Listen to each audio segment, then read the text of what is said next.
আরশ ছিল ছোট ভাই আর আরাধ্যা ছিল বড় বোন। একদিন ফ্রিজে রাখা শেষ চকলেটটাও উধাও হয়ে গেল।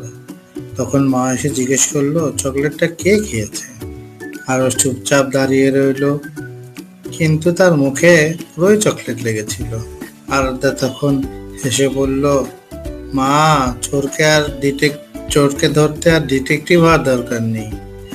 তখন সবাই একসাথে হেসে উঠলো। আরো একটু লজ্জা পেয়ে গেল। তখন তখন আরাধ্যা বলল, চলো আজকে আমরা দুজন মিলেই চকলেট খাই।